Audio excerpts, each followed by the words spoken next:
last chapter pala ito. Chapter 15. So, chapter 15, let us read all together, verse 1, hanggang verse 26. Let us read, beginning verse 1, go.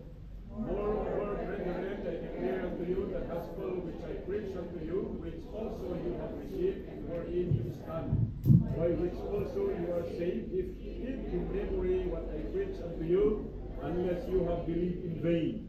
For I delivered to you first of all which I also received, how that Christ died for our sins in according to the Scriptures, in that he was buried and he rose again the third day according to the Scriptures, in that he sent of Cephas, then of the 12, and after that he was sent of about 500 brethren at once, of whom the greater part remain unto this present, but some are fallen asleep. After that he was sent of James, then of all the apostles. The last of all he was sent of me also, as one of born out of due time. For I am the least of the apostles, that I am not made to be called an apostle, because I persecuted the church of God. But by the grace of God I am that I am, and by his grace which was bestowed upon me was not in vain. But I labored more abundantly than you all. Yet not I, but the grace of God which was with me. Therefore, whether if were I or they, so we preach, so you believe. Now if Christ be preached that he rose from the dead, how say ye among you that there is no resurrection of the dead? But if there be no resurrection of the dead, then is Christ not risen. And if Christ be not risen, then is our preaching vain, and your faith is also vain. Yet we are found false witnesses of God, which we have testified of God that he raised up Christ, whom he raised not up, if so be that the dead raised not. For if the dead rise not, then is not Christ raised. And if Christ be not raised, your faith is vain. You are yet in your sins. Then they which also are fallen asleep in Christ are perished. If in this day life was speaking of hope in Christ, we are of men most miserable. But now is Christ risen from the dead, and became the first fruit of the them that sleep. For since by one man came death, but by man came also the resurrection of the dead. For as in Adam all die, even so in Christ shall all be made alive. But every man in his own order, Christ the first fruit afterward, they that are Christ at his coming. Then they coming to end, then shall have delivered up the kingdom of God, even to the Father, when he shall have put down all ruler and all authority and power. For all must bring till he hath put all enemies under his feet. The last enemy shall destroy is death. Niya po Diyos iti mapadayawan at agtugaw tayo. So, salamat iti presensya, dagito itang si seniors nga nagapoy iti Balbanan, Pantikyan. At salamat ka na kadangon kayo iti dito yung sulit-sulit na ayan ni ayan. By the way, dito yung naglugi na nag-minister ni Pastor Ed. And after a few years, that in Manaw, iso iti ng handle iti baliwan, hanggang matatas at adagi iti visions na iti ay Balbanan.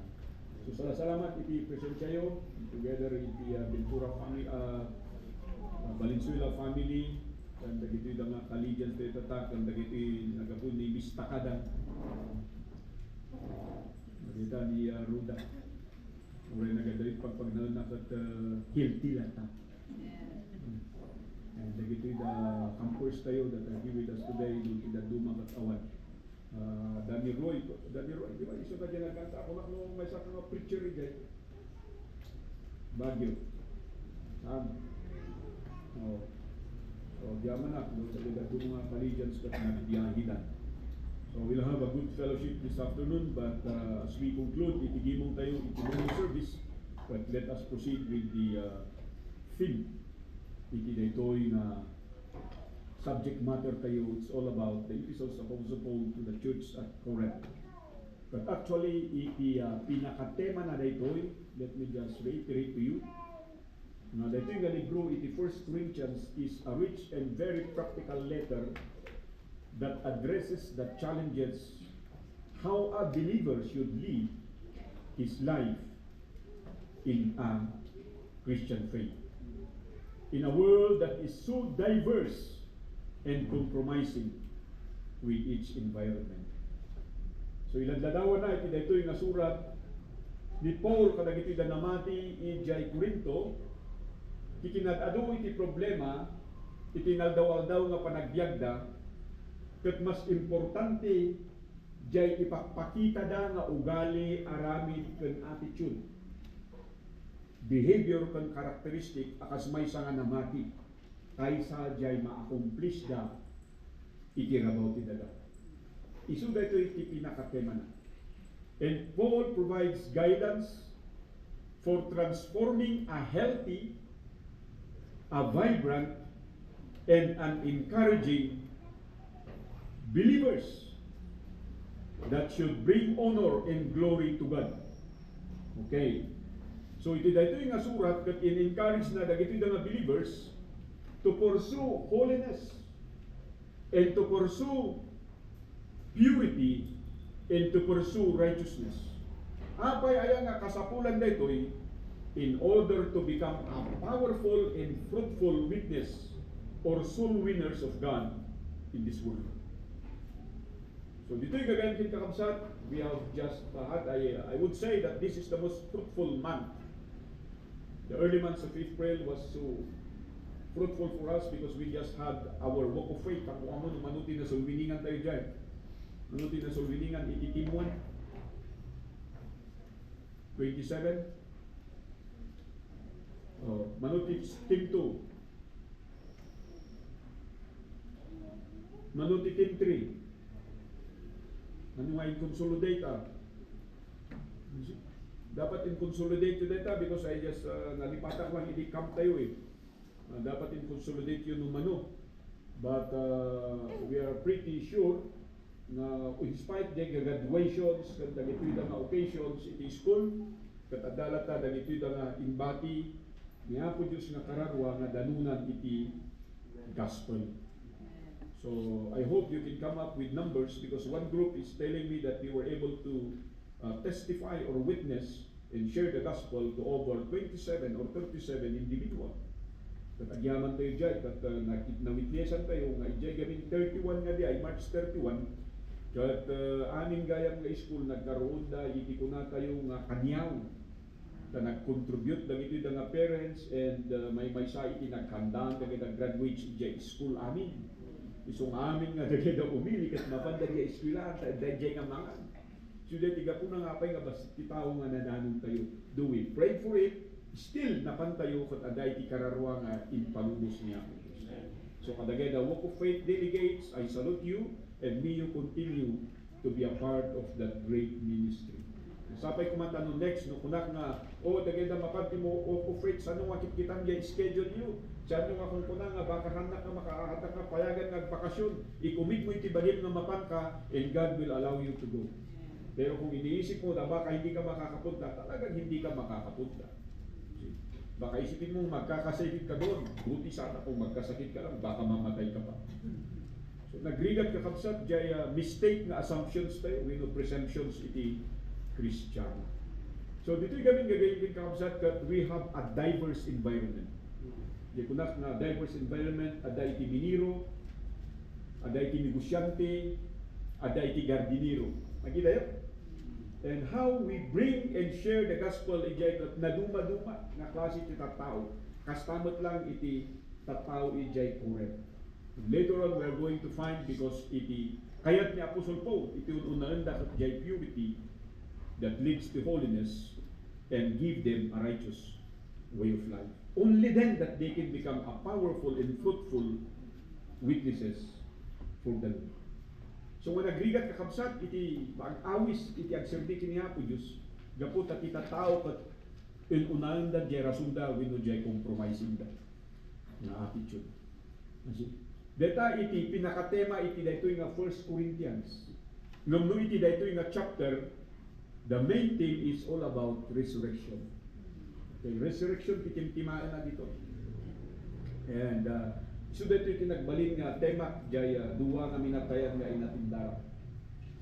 Kuna kinyada it's not confidence nga dagitoy dapat natay.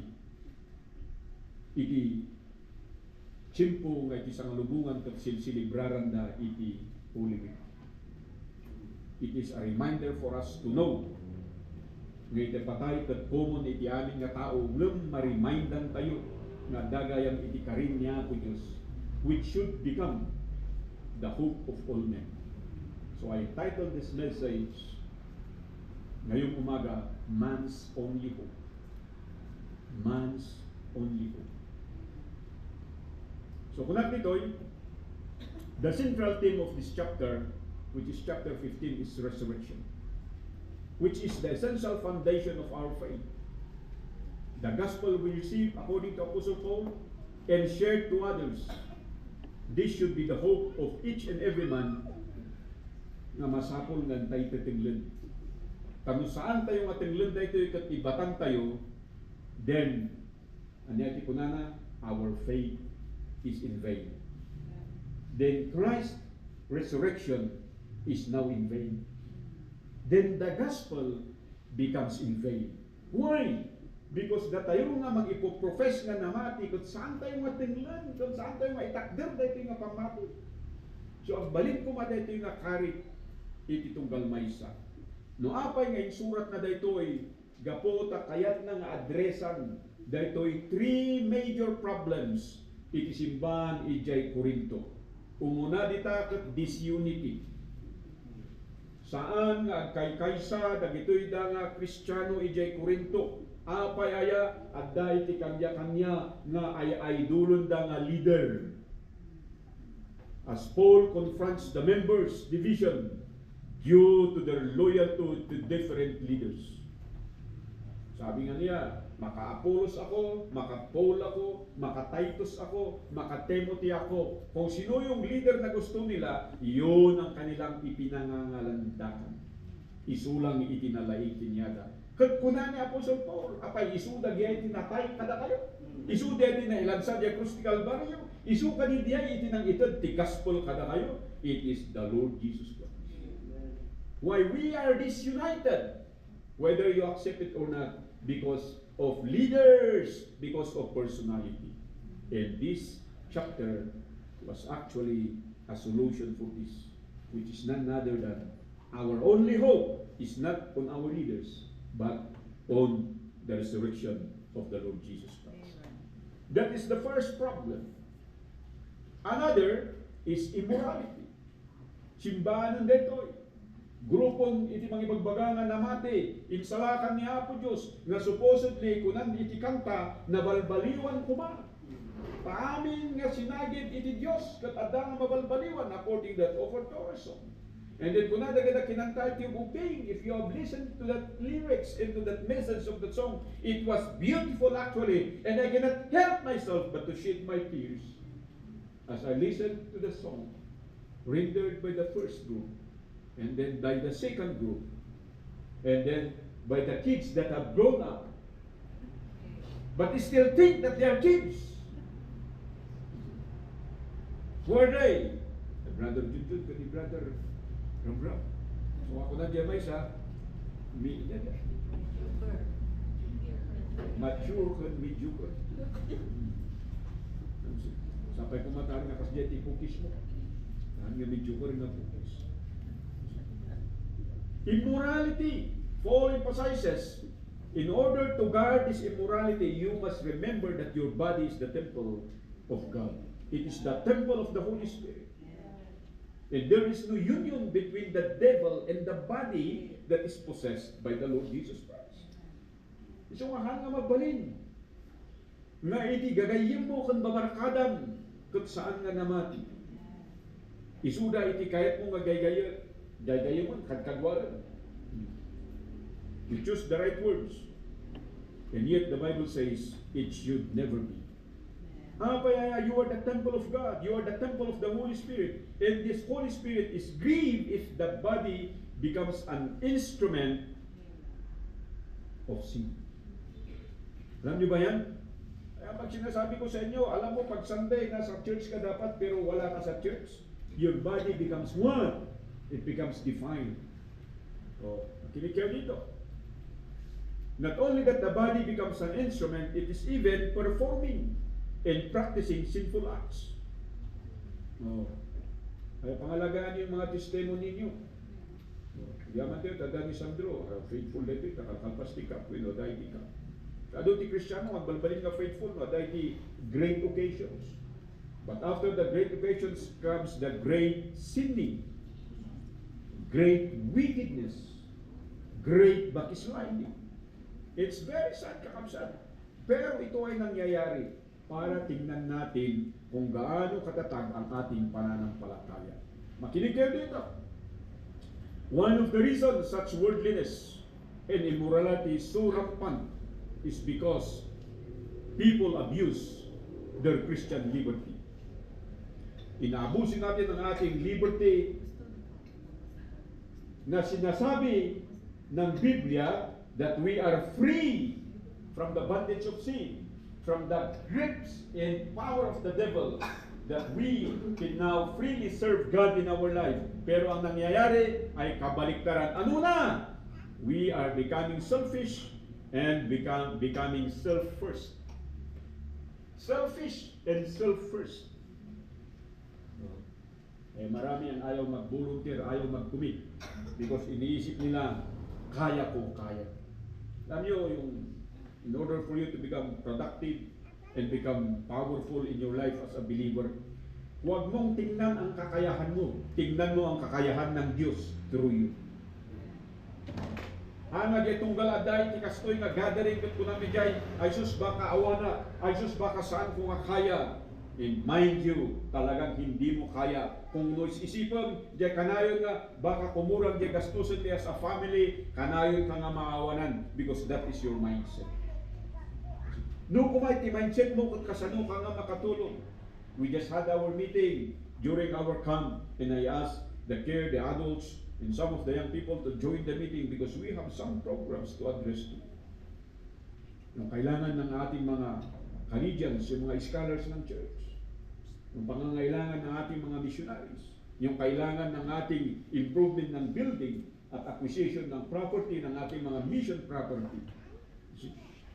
Ang pumapasok sa isipan ng bawat isa parang hindi ko kaya. That's the very reason why some of the members we used to have them are not joining us anymore because ang inisip nila ay hindi nila kaya. Nakalimutan nila ang kakayahan ng Diyos. Kaya sabi ng Diyos, try me. Subukan mo ako. Ipoprove ko sa iyo na ang biyaya ay napakaluwang at napakarami at hindi kailanman nawawalan sa pamamagitan ng pananampalataya. Kaya nga sabi niya, be a channel of blessing. Huwag kang mag-hoard ng blessing. Yan po.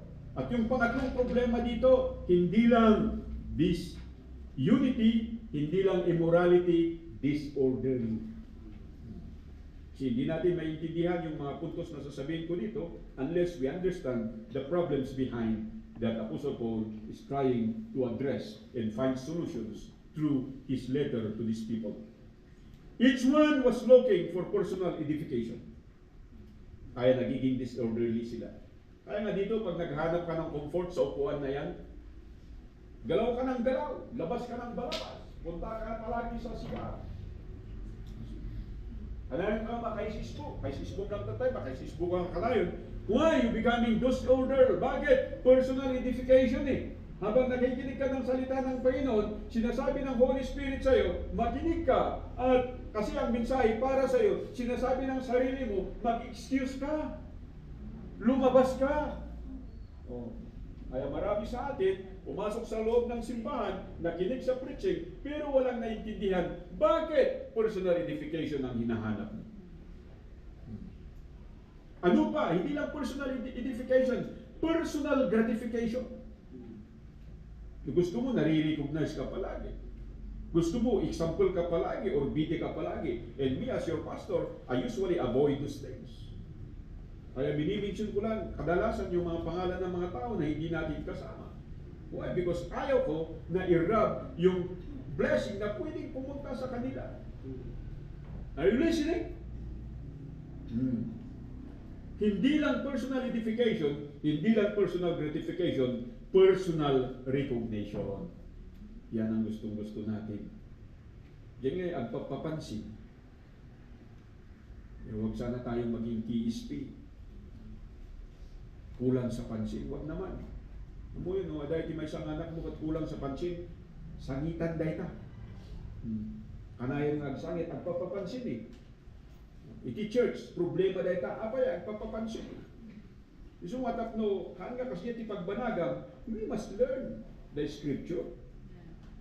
Aksiptaran tayo niya bagi tayo, na awan siguro ti amo tayo, iso masapol nga agada tayo, tapos manay na yun ang ti amo tayo, amen? Tanong ko na nga amom amin, then you should be the most behaved. You should be the most useful. You should be the most committed Christian. Pero bakit hindi tayo ganon? Kasi sa katotohanan na hindi talaga natin alam. So sabi ko pa rito, instead of focusing on Christ's glory and honor, ang mga taong ito ay nag-focus sa kanilang sarili. You see? Kaya ano nangyari sa kanilang sacrifices at sa kanilang offering? The Lord says it is now polluted. It will never be a blessing, but it becomes a curse. Ay sinasabi ko sa inyo, pag nagkakaroon tayo ng ganitong mga pagtitipon at nag-aas tayo ng mga commitment sa bawat isa, o kailangan natin ng pambili ng bigas, o mahal na yung bigas ngayon, magkano lang yung 25 kilos na bigas? Mana?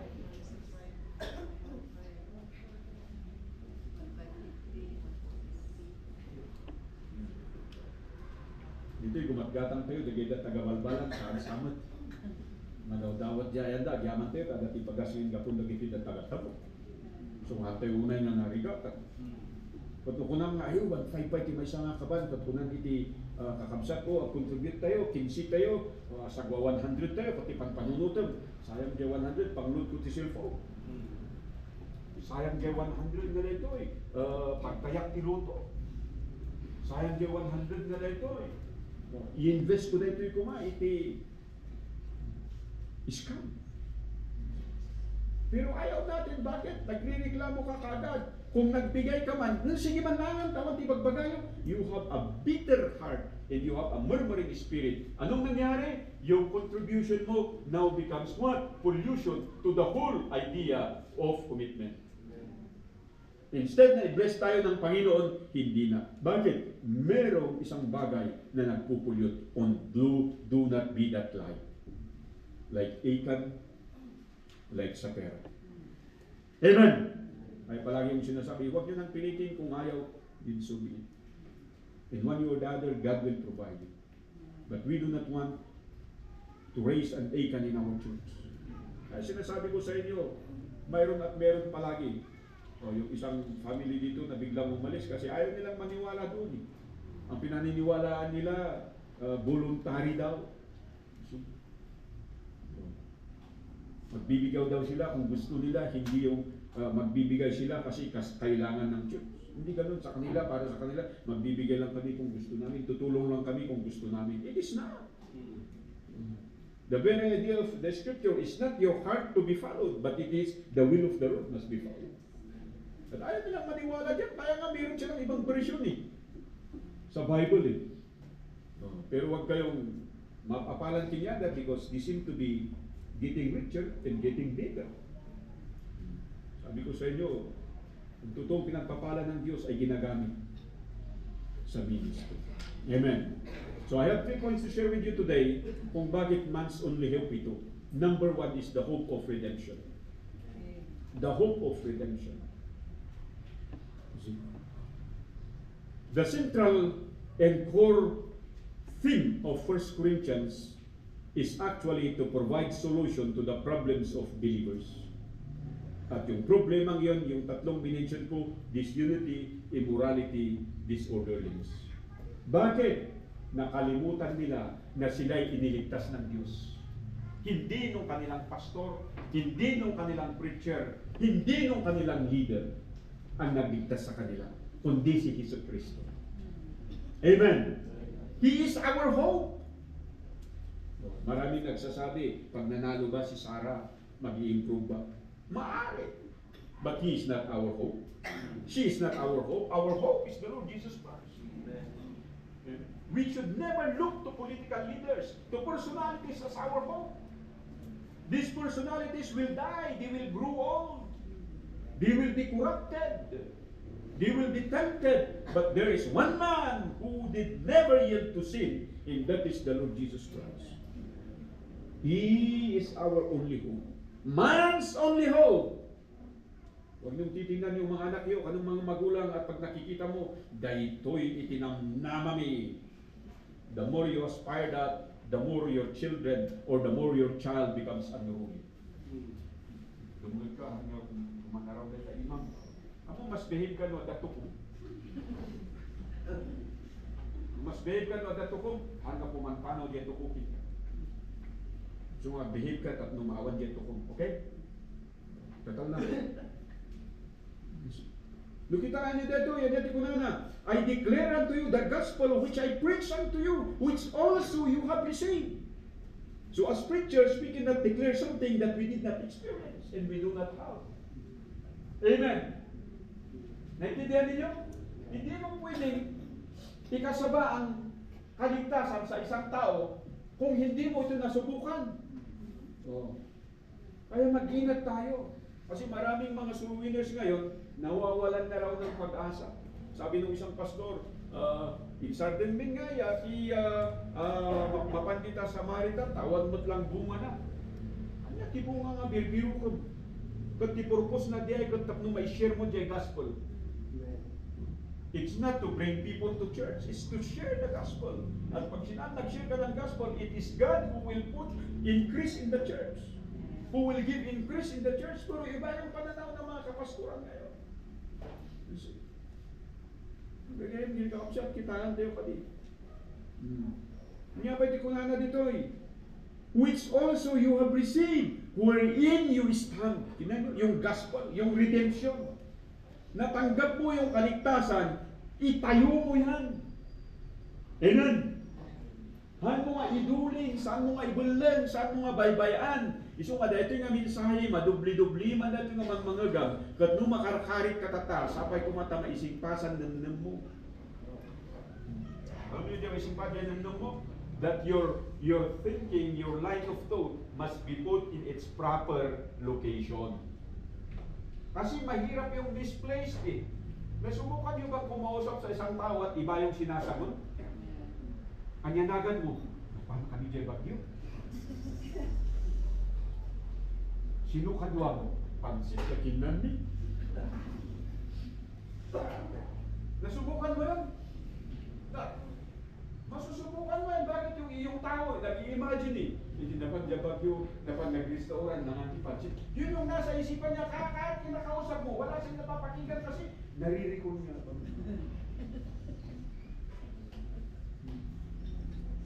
Kasi tayo, ano di Kristiyano ito na misplaced niya, panunod na. Pag kinakausap mo, naiisip niya, ang manimiss ko ni Marie.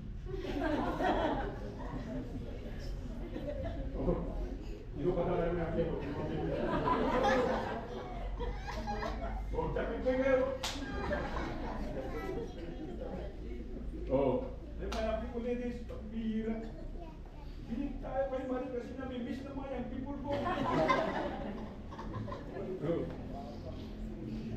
Pero ikaw, hindi ka na namimiss. Pero ako namimiss ko kayo pag wala kayo. Ngayon, wala si Lyra. Kahit ganun na parang Marie the second yun. Namimiss ko eh. O baka yun, baka hindi nyo namimiss si Marie, pero si Sarah namimiss.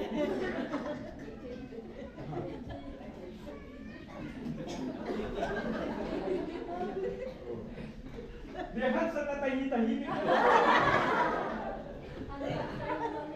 Nahihiya lang kasi dito yung mama eh. Ano Hans? Pagduran. Bumarbaro ni Hansel eh. Conscious iso na di itsura nan. So baka no bumaybay, ag-diet mo tayo na. The hope of redemption. Dito tinamnaman tayo. But masapol gagayam kuna na di verse 2, by which also you are saved if you keep in memory what I preach unto you. Meron parang requirement yung saved na past tense. Yung saved na past tense, merong requirement yon. Hindi mo nakakalimutan na ikaw ay naligtas. Bakit? Kaya iniiwasan mong mag-asawa. Naintindihan natin? Pero pag sinasabi mong ligtas ka, pero nabubuhay ka sa kasalanan, ay ibang usapan ko yun. Nasa point number 1 pa tayo. Sabi niya, for I delivered unto you first of all that which I also received, how that Christ died for our sins according to the Scriptures. Twice, He used according to the Scriptures. Ibig sabihin yan, according to what was prophesied, according to what was planned by God, according to what was willed by God. That is what is according to the Scriptures. Kaya, yung ministry mo, yung pananampalataya mo, should be according to the Scripture. Hindi yung according to your own preference. Hindi yung according to your own emotions. Itong si EJ, may pamilya ito na emotional. Nahilig sa banding. Ako nga ibanding ka plastiko. Kaya yan, napagalitan niya kasi sa banding. Tingnan nyo na ang banding ninyo is according to the Scriptures. Makipagbarkada ka, but according to the Scriptures. Ganun dapat. Magbakasyon ka, but according to the Scriptures. Nakikita ko yung mga men natin dito. Pag may namatayan sa inyo, bakasyon ka kagad. Hindi mo pa alam kung patay talaga. Nagbakasyon ka na. Pagkatapos, buhay pa pala. Damag mo lang na ospital. Apay ngay pagbagat na ito, itajay bayomi, kaya tatantikan na kami nga natay. At agdamdamat kinkuha na katimbaganan nga natay. Hindi nga ro, isang natay yung nga talaga. Pero sinintensyahan diya amana eh. Inamin diya amana diya, hindi pinagsaw ko. May ka, bayaw, may kamanong kagsaw man ito. Kung na ay apat iman, adalagay na agdamdamat, katimbagakon nga natay yung ko, uray no 50-50. Tamas Asya kinkuana, uray man nung babiyag deta, yung kunada na suplayan dati adong oxygen, o lukatan dati utok na, o pirarenda, nakalkaldaan ti itsura. Pero ganun tayo, mga tao ba, mga mid-pleaser tayo, pag may nabalitaan lang patay, bakasyon ka kagad. Para pumunta ka doon at upo, anong gagawin mo doon? Pilipilang yung pamilya, kasi dalagaro din, uy, dapat nyo dito makipangan, dapat nyo dito makituro, dapat nyo dito at papaimportante. Pag kung ano mapang-project, awit mo din, ibago. Agawit ka ti kayo, agbalsig ka. At daka dyan na tumulong, mangyasya rin ti bisita. But I doubt if you are doing that. Mapang-kapay dyan, at biro ka, ano ti pagturugan dito? Dapat food na, ay natin siya niyo. Dahil pag di mo sa adakitan na, allergic ka kami tinalamin eh. And then mga kayo, ay natin sila eh. Hana kaya makapanganawan ti sila eh. Ikaw pa'y naging burden ng family. Imbis na naging comfort ka. Ganyan yung mga Kristiyano ngayon, pagkatapos ang doon sila, ang gana maipunpun diya tao, ang gana. Abay, ahanti 40 nights na. 40 days. Pasyam, walang pa eh. Ang hirap, Kristiyano ka, pero hinahanap ko yun, mahiyahiya ka naman. Amo yung ganyan yung kabsat, hindi na tayo diya ka na ka. Pambira, namatay ito sa schedule ng aming family camp. Pero ang inuna ko, pambira, mauna muna. Kung anong para sa Panginoon. Because I made that decisions, they did not forget me. Sabi nila, nag-usap-usap sila, sabi nila, awan ti sabali nga mangipunpun, awan iti sabali nga mangiservis, iti daytoy nga ubig, no saan nga ni angkon. Tunan lagi ka kakanaka. Because it is them who decide. They come to a point, sinuti mang message kanya na, and then they message me. At kuna, ay, agpaplano ako, umay kumadita, tagpakita, and then agawi na. Saan angkon, umay ka dito, ita sikat yung higimong sikat yung If you know your God, if you know your faith in Christ, in God will be your priority, then God will be honored in every decision you make.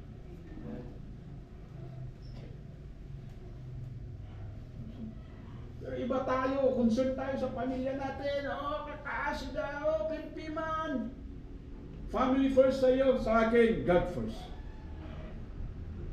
Baliktarin mo yan at tingnan mo. Mas maraming kaluluwa ang makikakilala sa Diyos. Isa sa pinaggagawa. Pangalawa, it's not only the hope of redemption, it's also the hope of restoration. A godly relationship. If we exercise and practice and express a godly relationship na yun ang ini-expound ni Paul doon po sa succeeding verses. Magmula dito, anong sinasabi niya? Kunana ijay, adu-adu kada kayo timang questionar, nupod no nga nag-resurrect ni Jesus. Kunan garo jay scripture nga nag-ungar isuna, isu iti kapuna nga iti pamati mi, kastauna iti kapingat na tanakita mi nga awan iti power iti patay according to the verses that we have heard. In the last enemy to be defeated is death. And if Christ has defeated death, then why would you go for other belief aside from Him? Amo iti mamati lang ijay, it will be restored back to the right principles, to the right preferences, to the right practice. Tapunan na dito imbis nga mamati kayo, nga nag-resurrect ni Kristo, if you are going to read it again, dito nga teksto tayo tata, imbis nga mamati kayo dyan, questionaran nyo pa. Saan nyo lang nga questionaran? Sa lugsunan nyo pa lang, anyangay garod nga body. O ganyan yung mga Kristyano ngayon. Tinatanong nila, o ano-anong body yung resurrection. Basta maniwala ka na siya nag-resurrect. At katulad din ni Kristo, He has a glorified body. Paano may di-describe yung glorified na hindi natin nasubukan? It is according to the faith. Huwag ka nang gagawa ng istorya, nasasabihin mo, mas langay kini Batman. Ure pang tugad at kumtak jay pala, oh, that's not glorified. That's a cinematic body. Oh. Intindihan nyo? Pero yung glorified body, death has no power, sin has no power. Loneliness has no power. Mourning has no power. It's all a body of joyfulness. It's a body that is full of Him. It's a body that is so holy that it can be what? Blessing and glorying unto the presence of God. Yan pag ang iniisip mo, restoration ng relationship palagi. Hindi yung distraction. Dati may isang nakapsat, napilpilitan ng agsubli at pakpaka-faithful, mapangkamati dyan. Pwede mo na din ako. Karupa na pala din, diskumpiyado na. Sobra kamatiran. No, ay bagada matin ka, kastamot lang tirupang. We do not lie. Right? Instead, nagyaman na kapo Diyos na nagsubli dahil yung nakapsat. Amen? Dami santo, sapay ko matasan nga naluganan dito, apay ka nagsubli dito. Apay ko matatalaga nga nagsubli dito dito eh. Kulay no, agbado ko't bilbata. Kaya awanan ti pantalon no. Pastor, awanan, awan tiyong manay. Ako na din. Medyo masyasyakak na dyan, maniriso na. Syakas dyan. But still, we are looking forward na agbalbali na ito young people tayo. Amen? They will become a glory and an honor not only to God but to their parents and to their families. And lastly, mabilisan lang ito kasi alam ko na nagugutom na naman kayo, napapagod. Ako rin, I've been preaching for the whole, alam na lang, sa bawat travel, bawat stopover, nag-share. First, the hope of redemption. Second is hope of restoration. And the last is the hope of resurrection. The foundation of our faith is the resurrection of the Lord Jesus Christ. If He did not resurrect, our faith is in vain. We are just a cult, believing on someone with the right teaching, with the right kind of life, with the right attitude, but never conquered death. There is no difference between the Buddhists, between the Muslims, between the Hare Krishnas, between the Rizalites, between anyone. But I really, really have to say this, that my Christ had defeated them. He resurrected according to the scriptures on the third day. At in-illustrate ni Apostle Paul, in-describe na no sinudag ito daw nakatao nga naka-witness kat kunanay jay nakita isuna. Saan lang nga isuda? Nung una man nung nakita isuda, at dakin yana jay humble spirit, I am not to be considered to be among his apostles. Why? Because I persecuted the church of Christ. What a humility. Manyati Kristiyano tata. You have been redeemed. You have been restored. In Christ promised to you the greatest gift, the greatest rewards, the reward of resurrection someday. Yet the way you live, the way you love the Lord, is not according to the Scripture. Pangasi tayo gagayin kintabsat as we conclude this message. Sabi kasi dito, He hath put all things under His feet. But when He saith all things are put under Him, it is manifest that He is accepted which did put all things under Him. And when all things shall be subdued unto Him, then shall the Son also Himself be subject unto Him that put all things under Him, that God may be all in all. Ano yung kipagbagan niya po sa Paul? Uray man daytoy na nagsalakan kada tayo, nang restore iti relationship tayo kini Diyos Ama. Kan nag-resurrect, gapo ta isuti inkadeng iti Diyos Ama. Will serve God the Father. Why? Because it is also our example to be under the rule and the guidance and under the authority of God the Father. And we can become so victorious as the Lord Jesus Christ if that is our attitude. So gagayong kinapsa. Anya kadi tinamnamam.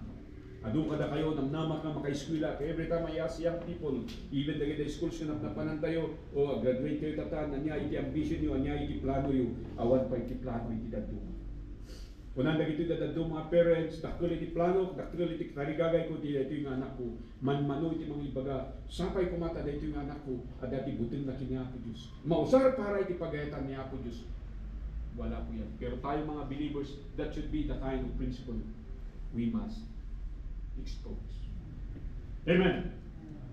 Diyan makita mo iti kapamilya, makita mo nga gruda inside the church of God. That their body becomes what? The temple of the Holy Spirit, wherein God is glorified, God is magnified, and God is honored. That should be the joy and happiness in each and every parents and grandparents to see. So until ito, as we conclude this message, man's only hope is the hope of redemption, the hope of restoration. Madamang kada tayo titi mga ibagbaga na naisalakan, but still living in sin, living a backslidden life. You need to be restored back to God.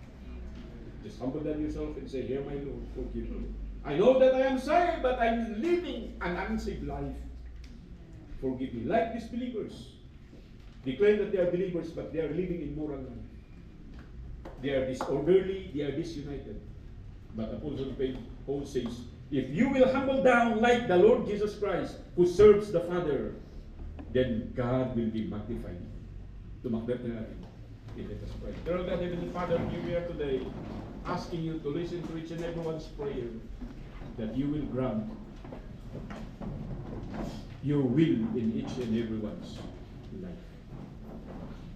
Kasi close me to dito yung mensahe, mga asim Apo Diyos. Pagtrabaho din na sa tuwa ng Espiritu, dito yung nagdimo mi. Sukimata na akong sagito na itipuso, panunod kong tibiyag itong galmays.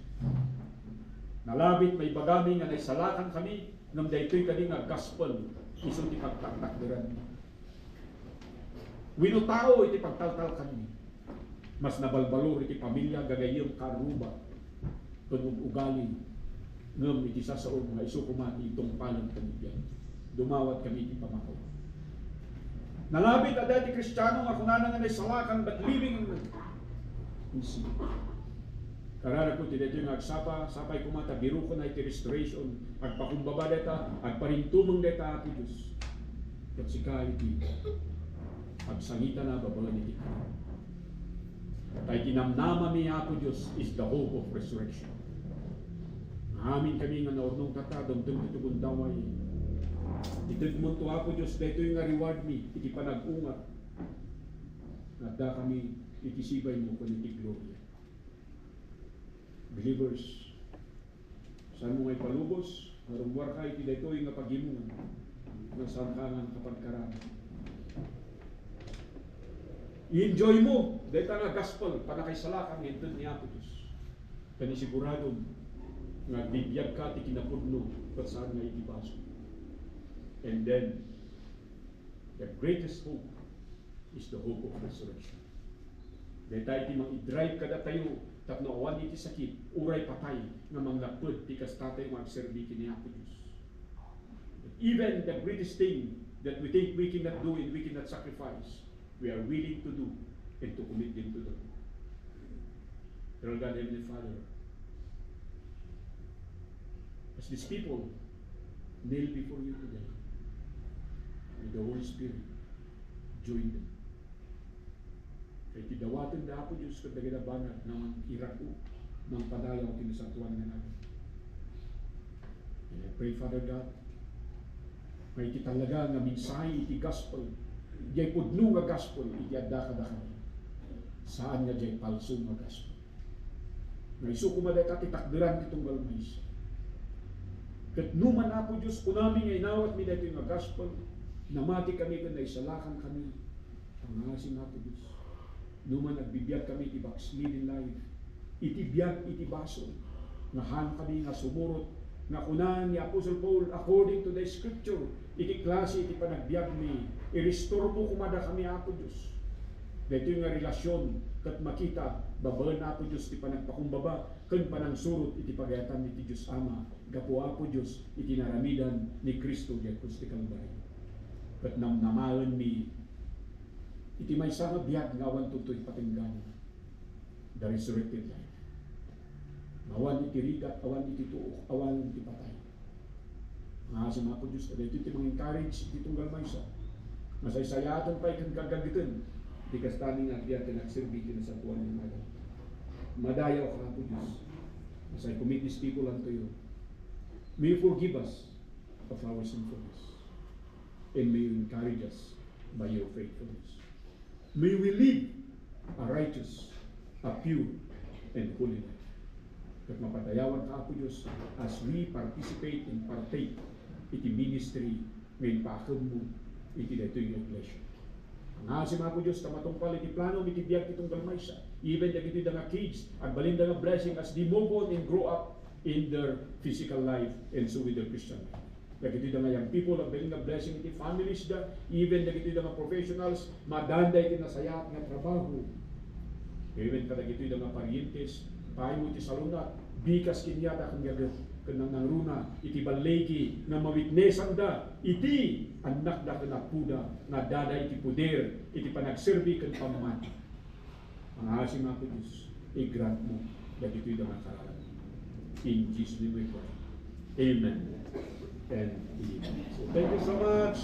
God bless each and every one. So this afternoon, God